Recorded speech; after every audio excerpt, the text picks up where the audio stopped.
Mas Tite é passado.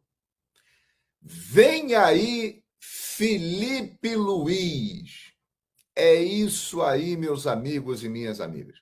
A gente estava conversando aqui esses dias e eu dizia o seguinte: olha, o Felipe Luiz, ele está sendo convencido por algumas pessoas a assumir o Flamengo nesse momento. Ele não acha interessante. E na minha avaliação, eu até dizia, com razão, porque ele é um treinador que está começando agora a carreira e tal. Mas diante dos fatos, diante do que aconteceu, ontem o Tite, na coletiva, após a vitória para o Atlético Paranaense por 1-0, gol do Gerson, estava inteiramente desanimado, abatido, não respondendo às perguntas. O auxiliar dele, o Kleber Xavier, com os olhos arregalados, já estava entregue. E aí, a diretoria do Flamengo, o presidente Rodolfo Landim, que resistia à ideia de mandar o Tite embora, ontem, após o que foi visto no Maracanã, uma vitória, mas que o time apresentou a mesma situação de jogos anteriores, um futebol travado, um jogo que não flui, venceu no final numa jogada isolada, construída pelo Wesley, que vai se firmando no meio dessa turbulência, e o Gerson, que tem sido um dos melhores jogadores. O Flamengo foi lá e venceu o jogo.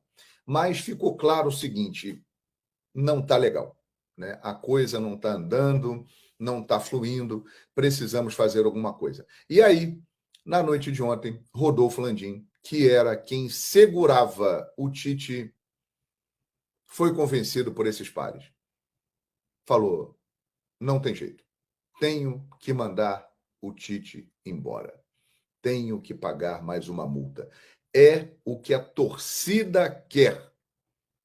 E o Flamengo é uma nação, não é uma torcida, é uma nação. São 48 milhões de pessoas.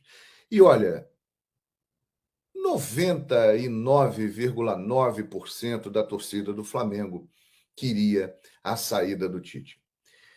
E convencer o Felipe Luiz passou pelo seguinte processo. Primeiro ponto: Felipe Luiz é funcionário do clube, né?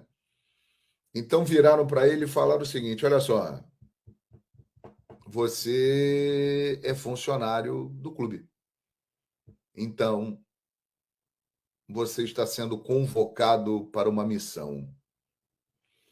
Dirigiu o Sub-17, foi para o Sub-20, foi campeão mundial Sub-20 e agora foi chamado para dirigir o profissional. Felipe Luiz relutou, mas aceitou. Não tinha jeito. É funcionário do clube. E olha, minha gente, o Felipe Luiz, ele pode entrar num seleto clube dos interinos que nunca tinham sido treinador no profissional e foram campeões e deram certo no Flamengo. Quem não se lembra de Carlinhos, um dos mais importantes treinadores da história rubro-negra?